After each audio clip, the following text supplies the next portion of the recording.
in Osam City. You're watching One TV News Channel. One TV News Channel. Serving you with information, news, sports, and public affairs. One TV News Channel. One TV News Channel. Serving you with love. Ang telebisyong pangmasa. One TV News Channel. One TV News Channel.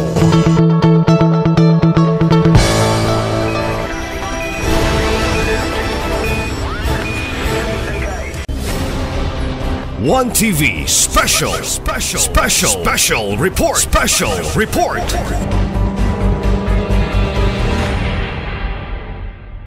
Okay, mga kaigalaan, mayong nabuntag pag-usap no, nata din sa Usabe City National High School din sa siyudad sa Usabe, kung asa to ang sutaon ang pinaka-latest no, development din sa eskwelahan.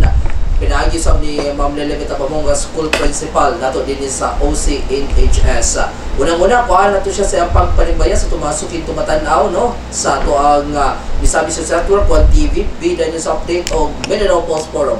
Ma'am, mayong buntag. Mayong buntag, sir. Mayong buntag ninyo tanan niya gyud atong mga banggitang mga newscaster no. Diri sa Dakbayan sa Usamis, mayong buntag sa tanan sa to ang DepEd no, sa tong superintendent, Ma'am Lor, kang Sir Dion, tanan-tanan, of course sa to ang City Mayor, kay Attorney Sam, ug uban pa, og labi na gyud sa atong mga ginikanan og mga teachers diri sa Usamis City National High School and the 4,000 plus learners. Mayong buntag tanan. Okay. Good news ni Ma'am no, ato ang pag-anhi din ni kay na suta na mo nga adunay mga proyekto no, ang uban ongoing, ang uban sa hingpit ang nahuman o mapaymusla na sa itong estudyante din sa City High. Ma'am, usa niya itong mga nagunang proyekto din sa OCNHS? Salamat kayo. So, unang-una, sa pagtambaya yung sa itong local government unit o sa DepEd, no, sa tuang pag-abot na ko diri sa City High, of course, si Mayor Ando, no, sa iyang pagka-mayor diri sa itong Dakbayan, nahimo gyud ang oval sa City High na siminto. Dayon natauran jud ta og gym no diri sa City High. And then salamat ni Congressman Ando then na kuanto na enhance no, nadugangan pag-abot ni Attorney Indi dayon waminal, and then sa pagtabang usab sa ato ang gobernador na karon nga congressman siya, pagtabang niya diri sa ato ang eskwelahan. So nakural no sa tuang tibuok karon sa Usamis City National High School na ana gyud kompleto ang atong kural og natauran po ta og another gate, exit gate dito sa Pikas. Now regarding sa oval, sa pagkakaroon ng update nato diri gapadayon sila og pagtanom sa mga Carabao grass para manindot ng sa ato ang oval. And then sa ato ang gym, wow. Nakita na to sa picture no, nindot na kaayo siya, Rabi Rice no. Okay, salamat jud kaayo for that. Na-enhance siya kaayo. So mas lalo pang ganahan ang atong mga estudyante pohon ana pag nahuman na siya. And then another na to is ang atong ongoing pod nga construction sa swimming pool. Dako-dako no, nindot kay siya tan-awon. So kung masubay ninyo dito, nindot jud siya. Salamat ana sa tuang swimming pool. Then ongoing pod karon ang pagtrabaho sa school stage. So aside sa tuang gym nga nay mga stage, naay stage nga gihimo ang local government unit dito sa gawas duol sa swimming pool. So meaning kung nagpuhon-puhon kung nati activity sa ato ang oval, then makita dito, maglingkod sila dito sa tumoy itong stage dito. O pwede kaayo. So mao na itong mga nanagunang proyekto karon. Dayon aside sa stage, doon na lang nako tanan. Ongoing usab dito ang pulo construction sa pulo ka toilets o pulo ka bathrooms. Na dito makita nato no murag ang atong mga ginagmay nga lugar nga nabilin diri sa City High, sa Usamis City National High School, murag mapuno na gyud siya sa pohon-pohon pag mahuman ang mga development nga gihimo sa local government unit diri through pod sa school board funds and other no. Salamat kaayo for that. So murag ka na ang mga update karon sa ato ang eskwelahan nga daghang mga project nga gibuo diri sa atong eskwelahan sa atong local government unit. So salamat kaayo Mayor Sam Fuentes ug sa ato ang tanan nga council, no? Salamat kay sa atong ITCOM. Thank you sa atong SDS ug ESDs ug sa uban pa nga nag-working haninhan para sa ato ang mga future nga mga attorney, future nga mga doctor, atong mga learners karon nga niya sa Ozami City National High School. And aside ana, panawagan. Akong balikan og kuan si Congressman Ando Waminal, no? Og si Gob, sorry, pakukanha diha sa kuan kay na busy pa.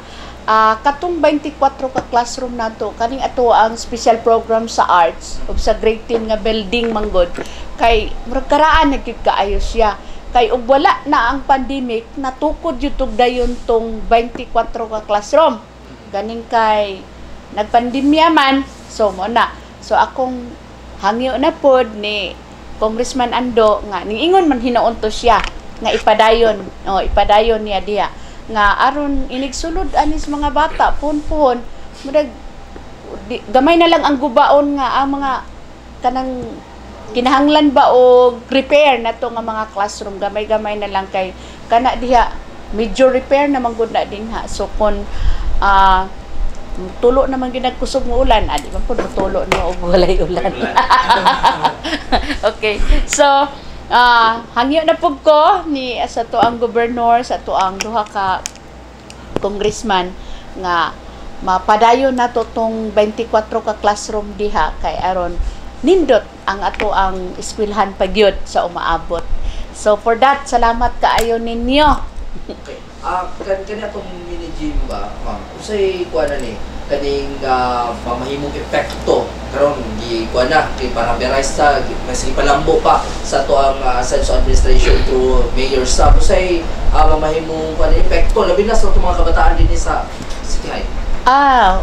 Gamiton jud na siya. In fact pag kuan mo na siyang nga buho-buho nga kuan kay use bitaw jud kaayo siya tungod kay sa kadaghan kay sa tong estudyante wala gina siya bakante kay lain-lain og oras lain-lain nga kanang sa PE o sa ato ang MAPI gamit jud kay siya sa mga programs and aside from that naapoy tagagawas nga sa tong LGU nga usahay importante sila pud nga mga panagtigom diha pud nila usahay i-held so dako kaayo na siya gamit labi na sa tong mga athlete puhon-puhon no kay nindot man gyud kay siya tan-awon nga rubberized na siya no salamat kaayo. Salamat kay sa tong LGU. So maayo kayo proyekto sa pagdamanan.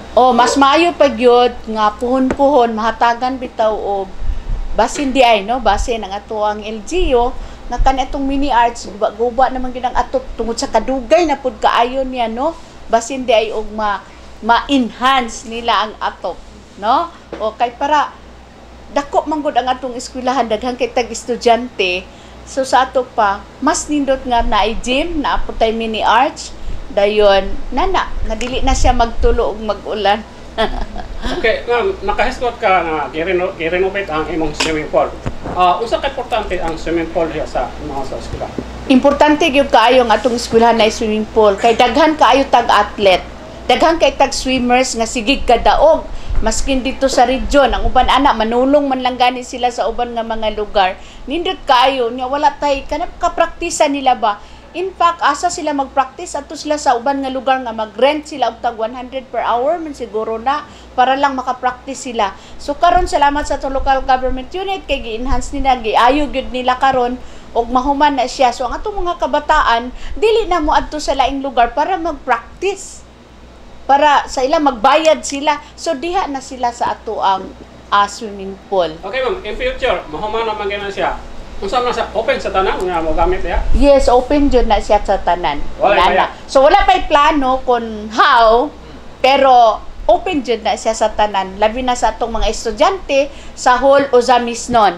No, atong mga estudyante diri sa Ozamis dili lang kay sa City High. Kung natin mga estudyante sa laing eskwelahan nga gusto mag-practice din ha, then welcome gyud ang tanan. Kay para man na sa tanan. Dili man na kay para lang sa taga City High. Okay, thank you so much sa tong LGU. Sa Mitinas na say. Mao po na siya. So after pag maayo na siya, ihaday na to i-meeting ang ato ang PTA nga basin og naay maintenance gyud ana niya or kung naay mo gamit manggani pananglitan 20 pesos para sa maintenance niya, wa ta kahibalo, no? Wala pa ta kabalo. Sabutan pa muna. Oo, sabutan pa man na puhon sa ato ang DepEd, sa atong local government unit o sa mga ginikanan. Okay, lang. How about sa kining ubal? Hapit na gamitin sa mahuman. Unsa man open magyapon sa tanan mo gamit sa ubal nga adunay. Oo, open jud ang mga facilities nato sa Department of Education diri actually. Open jud sila bisan kinsa mo gamit as long as naa sila permission approved gikan sa mayor o sa atong schools division superintendent. So kung naimuanhid diri kay mo gamit sila sa atong stage, mo gamit sila sa oval or na sila naagyud sila kasulatan or sulat nga gi-approve sa mayor o gi-approve sa SDS. Protocol na siya, di ba? Na-letter na sa atong mayor. Protocol na siya para dili para kugunsa kundi para ma-monitor sa mayor o sa SDS ang nahitabo sa iyahang respective area. So, niada pa no nga mga kalambuan sa pay laing kon. Kumusta po dato ang City High labi na karon no? Karong mga panahon na. Kumusta ato eskwela? Nagapadayon ta. In fact, naaman karon ang katong DPOT, Festival of Talents kintato aron sa pika sa eskwelahan sa Oksat ang contest. So daghang kayong mga contest karon actually. So ang atong mga ginikanan, salamat kayo sa inyong mga suporta. Then sa atong mga bata nga padayon lang gyud, no? Kumbati lang gyud padayon nga pagkat-on sa atong mga maestra nga kanunay, no? Ang atong mga pasensya o pero nindot atong simbrik ba kay kuan pod me naka na-enjoy pod, no? Na-enjoy pod ang wellness kuan break wellness break inana. So salamat kayo sa ngatanan sa atong Department of Education sa atong local government unit ba nga diin nagkahiusag yun, nagtinabangag yun para sa umaabot para sa atong mga kabataan nga makapadayon sila sa pagkat-on. O gihang ato na itong panawagan katong mga estudyante nato nga nangundang na kay nanarbaho basi gusto sila mubalik adto lang nato sila ibutang sa Open High School nga matag Sabado. Open High School program nga matag Sabado ra ang ilang klase dayon kung dili man gani niya mak-come up kay apa siya klase then pwede ra gyud siya niya i-online o kaya mag-module siya para makapadayon gyapon siya sa iyang pagpanarbaho o makapadayon siya sa iyang pagkat-on nga mahuman siya.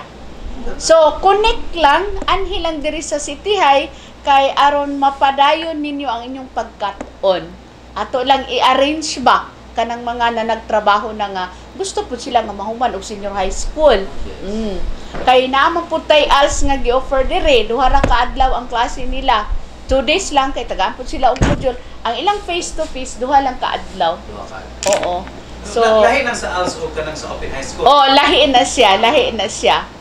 So ang Open High School na to is natay sa junior high then ampot sa senior high basta kay ang atong mga kanang kauban o mga katawhan o mga kabataan nga nag-eskwela lugar sila dayo nanarbaho sila then wala sila ka-eskwela then pwede sila mo enroll diri sa City High kay i-arrange lang nato nga every Saturday pwede sila maka-eskwela o makahatag ang nga requirements ma'am proof gid nga nagtrabaho sila ng kumpanyahan. Pwede gyud kana gid siya nga nagtrabaho sila or maskin tung ato ang mga kaigsuunan bitang atong mga batanon nga sayo naninyo naburos then ara sila sa ilahan nagatiman o nagtinda ba kasi unsa pwede gihapon sila mo enroll sa Open High School. Sa Open High School para makat-on sila mahuman sila anyway Saturday raman sila mo anhi diri ilang klase. So pwede ba sila karon ganun kung gunahan kasama sugod mo kada school year gid siya kada school. Pero school year karon pwede pa sila mo anhi para magpalista. Magpalista sila daan o kaya mag-inquire sila daan pwede kaayo. So karon sa mo sugod sila ma'am. Kanang tingklase gyud og June, opening sa so karong June. Oo. Opening gyud sa June. Pero natay estudyante ron. Natay daghang estudyante kada tuig natay school year na ata. Kanang Open High School na. Open High School na ata gikan grade 7, 8, 9, 10 ana na ata. Then atong senior high school na apo, then apo tay als atong senior high school, mura ginana. So, bali ang Department of Education karon, mura pag naningkamot sila nga ang tanan magkat-on. regardless nga nakay trabaho o wala or asa ka karon sa imuha pong pangidaron nga edad-edaran na ka. In fact ha, di ba nakabalo mo siguro mo nga doon natay ni graduate direct senior high nga 60 na iyang edad, o di ba? O nindot kay paminawon ba? So meaning gi-invite na to ang tanan natong mga kaigsuunan ba nga gusto silang magkat-on, gusto silang mahibalo nga high school pa sila, pwede sila mo anhi diri kay aron pwede na to sila ipalawna ug asa sila dapat pwede. Murag ingon ana. Ma-enroll sila. In fact, katubitong natay mga estudyante gani nga sa regular dayon, siyempre, di man nato kalikayan ning maminyo. Naminyo, dahil naburos, dahil di naman siya ganahan. Ato siyang kuan dito sa open high school para padayon jud siya makaton. Mahuman jud siya. Among gi-facilitate. Murag ginana lang. So, again, basig nad may mga kaigsuonan nato no, paanhian lang kay atong tabangan. Aron, tanan nato dire naka-eskwela gyud sa tuang dakbayan no. Mahuman jud. Ilig sa graduation ma'am, kauban siya sa regular. Yes, kauban siya sa regular sa graduation. Inana. So no one's left behind yun. No one. No one. Left behind. Aon kayo sa programa ang kuan, one family, one professional. Kuan jud, haom jud siya. So muna nga, salamat kayo sa to. Again, salamat kayo sa Department of Education, sa itong SDS, ESDS, o sa uban pa. And then, sa to ang local government unit, salamat kayo kay nagtambayayong og sakto para mahatagan og saktong kaugmaon through edukasyon ang atong mga katawhan din sa Ozamis. Thank you very much. Thank you ma'am.